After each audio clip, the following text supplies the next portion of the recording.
ఒకప్పుడు ఒక చిన్న గ్రామంలో ఒక దయగల ఉప్పు వ్యాపారి ఉండేవాడు. అతనికి ఒక గాడిద ఉండేది.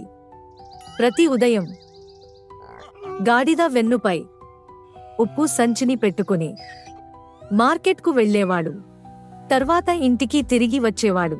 మొదట్లో గాడిద బాగా పనిచేసేది, కాని కొద్దికాలంలోనే అది సోమరిగా, తెలివిగా మారింది. ఒకరోజు గాడిద ఆలోచించింది, నేను రోజూ ఇంత భారమైన బరువు మోసాలా?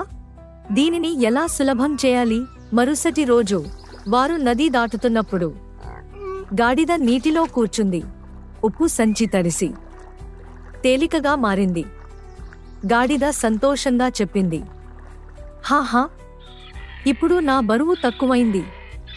ఇది నేను ప్రతిరోజూ చేస్తాను. ఉప్పు వ్యాపారి ఇది చూశాడు, కానీ ఏమీ చెప్పలేదు. తరువాతి ఉదయం అతను గాడిదకు ఒక పాఠం చెప్పాలని నిర్ణయించాడు. ఈసారి ఉప్పు బదులు బట్టల సంచులు పెట్టాడు. అలాగే గాడిద నీటిలో కూర్చుంది. కాని ఈసారి సంచులు ఇంకా భారంగా మారాయి.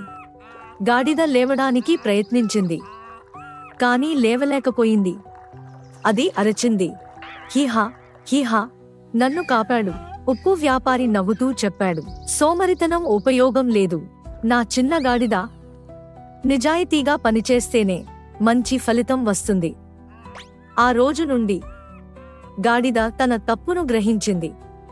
ప్రతిరోజు బాగా పనిచేసింది. మళ్ళీ ఎప్పుడూ మోసం చేయలేదు. సోమరితనం, మోసం ఎప్పుడూ కష్టం ఇస్తాయి. మనస్ఫూర్తిగా చేసిన పని విజయం తెస్తుంది.